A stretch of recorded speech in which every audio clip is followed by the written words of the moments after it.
Hello बच्चों, आज हम पढ़ेंगे नया चैप्टर 12th क्लास का, दैट इज़ फोटोसिंथेसिस। फोटोसिंथेसिस जो वर्ड है that has been derived from the two word photo and synthesis. Photo का मतलब होता है सनलाइट, सिंथेसिस मतलब टू बिल्ड अप, यानी फोटोसिंथेसिस में हम लाइट से अपना जो फूड है वो बिल्डअप करते हैं, that is known as photosynthesis. जैसा कि हम सब जानते हैं कि प्लांट्स ऑटोट्रॉफिक होते हैं और वो अपने फूड के लिए एक प्लेस से दूसरी प्लेस पर मूव नहीं कर सकते हैं, एक ही जगह पर खड़े रहकर अपना फूड प्रिपेयर करते हैं। तो that process in which plant prepare their own food utilizing carbon dioxide, water and sunlight with the help of chlorophyll which is already present in them is known as photosynthesis, in which organic compound is produced। एक ऐसा process जिसमें inorganic compound को use करते हुए plants organic compound को manufacture करते हैं, that is known as photosynthesis. एक सिंपल से डायग्राम से हम इस तरह से समझ सकते हैं, फोटोसिंथेसिस में कोई भी प्लांट दूध से वाटर को एब्सॉर्ब करता है और ये वाटर और मिनरल जो है वो जाइलम टिश्यू से लीव्स तक पहुंचाए जाते हैं। लीव्स में ऑलरेडी ग्रीन कलर का पिगमेंट होता है which is known as chlorophyll. इस क्लोरोफिल की प्रेजेंस में सनलाइट को यूज़ करते हुए प्लांट्स जो वाटर एंड मिनरल्स आते हैं इनको यूज़ करते हैं और ऑर्गेनिक कंपाउंड ग्लूकोज को फॉर्म करते हैं। ये ग्लूकोज प्लांट्स में स्टार्च के फॉर्म में रिजर्व रहता है और इस पूरे प्रोसेस में ऑक्सीजन लिबरेट होती है। तो यहाँ पर जो प्लांट है उनके लिए मेन गैस जो होती है which is being utilised is carbon dioxide, and the gas which is released जो इनके बाय प्रोडक्ट के फॉर्म में एलिमिनेट होती है दैट गैस इज ऑक्सीजन। तो प्लांट्स इस तरह से हमें ऑक्सीजन देते हैं, अपना फूड प्रिपेयर करते हुए कार्बन डाइऑक्साइड को यूज़ करते हैं और ऑक्सीजन को बाय प्रोडक्ट के फॉर्म में रिलीज करते हैं। तो इस तरह से हम कह सकते हैं कि photosynthesis is a biochemical phenomena.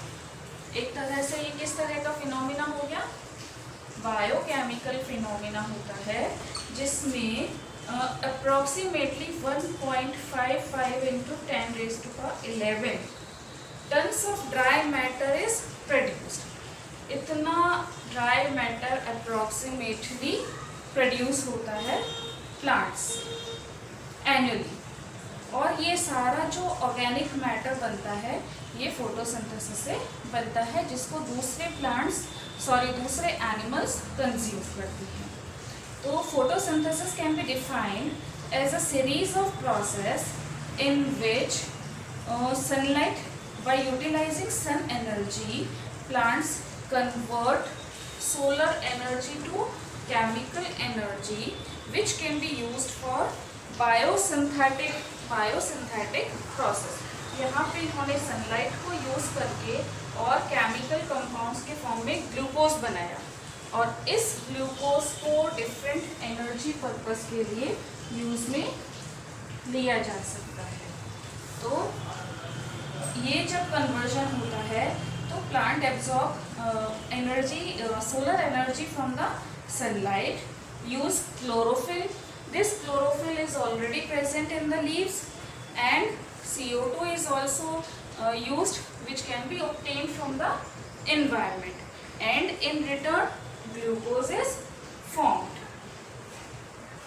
अगर हम इसकी रिएक्शन देखें तो let's balance this reaction। What's the formula of carbohydrate? It is C6H12O6।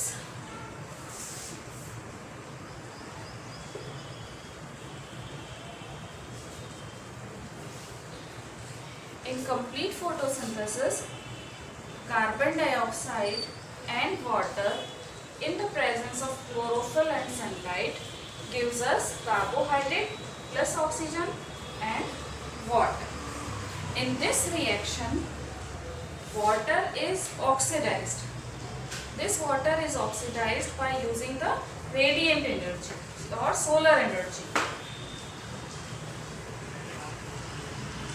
and carbon dioxide is the carbon dioxide which is obtained from the atmosphere is reduced. So overall oxidation reduction reaction occur and carbohydrate is formed with the evolution of oxygen. Overall we can say that in the reaction of photosynthesis, water is oxidized by the radiant energy of the sun and carbon dioxide is reduced into the sugar, that is carbohydrate, and oxygen is liberated as byproduct. Some important history for photosynthesis or important descriptions are the use of carbon dioxide and water. This was shown by scientists named Sanabier and De Saussure. उन्होंने ये बताया कि photosynthesis के reaction में हमें carbon dioxide की ज़रूरत पड़ती है और वाटर भी हमें रिएक्टेंट के फॉर्म में चाहिए होता है। इस रिएक्शन में क्लोरोफिल की प्रेजेंस को बताने वाले जो साइंटिस्ट थे that were Dutrochet. Then carbohydrate is form, this was given by Ingenhousz. उन्होंने ये भी बताया कि इस पूरे प्रोसेस में लाइट की भी ज़रूरत पड़ती है और फोटोसिंथेसिस के रिएक्टेंट से हमें ग्लूकोज जैसा प्रोडक्ट मिलता है। ऑक्सीजन बाय प्रोडक्ट के फॉर्म में निकलेगी, इस चीज़ को बताने वाले साइंटिस्ट जो थे दे वर प्रीस्टली। इसके अलावा भी दूसरे साइंटिस्टों का कंट्रीब्यूशन है, जैसे मेयर, J.R. मेयर।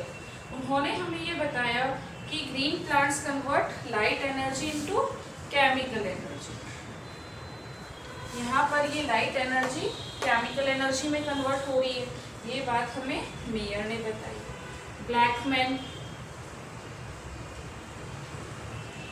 ब्लैकमैन ऐसे साइंटिस्ट थे जिन्होंने बताया कि फोटोसिंथेसिस में 2 type of reactions are involve. First reaction which occur in the presence of light, that is light reaction, and second dark reaction जो लाइट रिएक्शन से बनने वाले प्रोडक्ट की प्रेजेंस में होती है। ये बात हमें ब्लैकमैन ने बताई। तो Blackman gave his contribution in describing about the type of reactions which were occurring in photosynthesis. Then Neil was the C.B. von Neil. He was the scientist who, while studying the bacterial photosynthesis, disclosed that in the process of photosynthesis, oxygen is released, and this oxygen molecule comes from water. ये जो oxygen का molecule release होता है ये हमें water से मिलता है, न कि कार्बन डाइऑक्साइड से। ये बात हमें बताई थी नील ने, और इसके साथ में प्रीस्टली का भी कॉन्ट्रीब्यूशन था। फिर कैल्विन एंड बेंसन, उन्होंने C3 साइकिल दी, which we will study later on in this chapter only. Similarly H and Slack, उन्होंने C4 पाथवे दिया। मिशेली, उन्होंने ये बताया कि जो कीमो आइसोऑस्मोटिक थ्योरी होती है फोस्फोरिलेशन में, जो हमारे फोटोसिंथेसिस में काम आता है। तो इस तरह से ओवरऑल फोटोसिंथेसिस का कंट्रीब्यूशन बहुत सारे साइंटिस्टों के कारण हुआ और इस तरह से हम उनकी डिटेल स्टडी को कर पाए।